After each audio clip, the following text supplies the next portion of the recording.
星汉灿烂》是由吴磊、赵露思主演的古装传奇剧，该剧是根据关心则乱的小说《星汉灿烂，幸甚至哉》改编而来的，讲述了留守少女程少商和少年将军凌不疑的爱情故事。其中，吴磊饰演的凌不疑乃是屡立战功的少年将军，不仅深得圣上的恩宠，更是惹得一众小女娘倾心。按理说，凌不疑本该人生得意，但是他却总是一副冷心冷面的样子。凌不疑不仅是一位少年将军，同时还是皇帝的养子，一直以来都深受皇帝的器重。他为人孤傲，平时除了办案就是在办案的路上，做事向来果断，绝不允许任何人插手自己的事情。就像是他此前告诉倾慕自己已久的郡主，我要寻的心腹是一见便知是他，此生此心都是他，若寻不到这般女子，臣宁愿终生不娶，而这个人不是你。虽然在旁人看来，可能凌不疑是一个待人十分冷酷无情的人，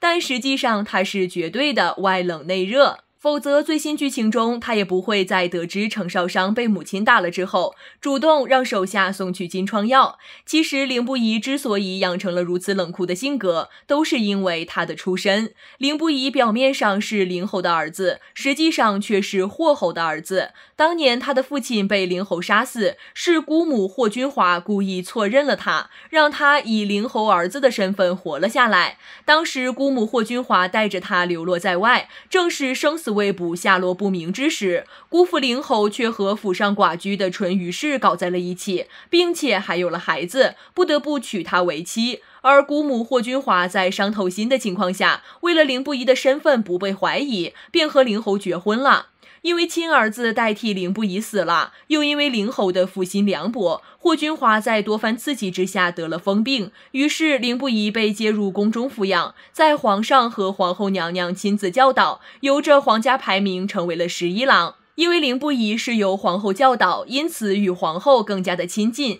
加上他小时候被太子所救，所以长大后便被皇上派去辅佐太子。世人都知道凌不疑与太子交好，但却不知道凌不疑和岳飞所生的三皇子关系更密。其实对凌不疑有救命之恩的并非是太子，而是三皇子。当年凌不疑出入皇宫，不慎掉入了寒水里，恰巧被躲清闲的三皇子看见，将他救了上来，而三皇子因此得了风寒。正因为一个是皇后养子，一个是岳飞之子，两宫并无过多往来，为了避免风波，便未对人提及。而同年，凌不疑刚学会下水，正在练习闭气，太子误以为凌不疑溺水，便将他拖了上来，是以被人当作救命之恩。凌不疑虽然与三皇子私下交好，而三皇子却也有宏图大志，但是他们对待太子并无他想。直到太子成婚2-3年后，太子妃的母族仗势欺人，哪怕凌不疑等人暗中安排了苦主告到太子的跟前，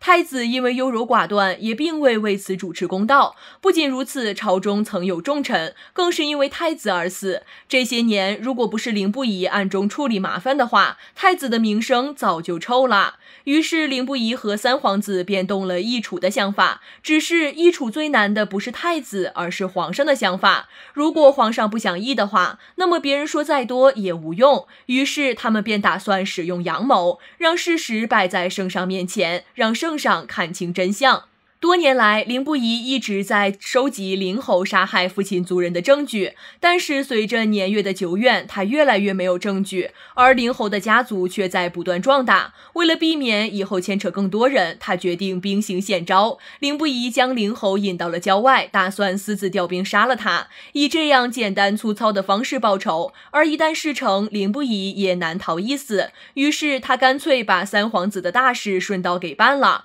弄权、调兵、矫诏，让皇帝亲眼看看太子是可以轻而易举的被篡位的，让皇上清楚地意识到太子虽然仁德，但是并没有君王之才，如果不易处的话，那么将会国之不国，家之不家。如今三皇子达成所愿，不仅母亲成了继后，自己还当上了太子，更是有凌不疑的扶持，可以说是人生赢家。只是此举看上去是两全其美，不仅立了能看大任的三皇子为太子，同时也保全了太子的名声，还有其他儿子的性命，但是却唯独委屈了皇后。皇后正为中宫多年，从来都是贤良淑德，即使有再多的委屈，也总是表现出大度的样子。如今无过被废，也着实让人唏嘘。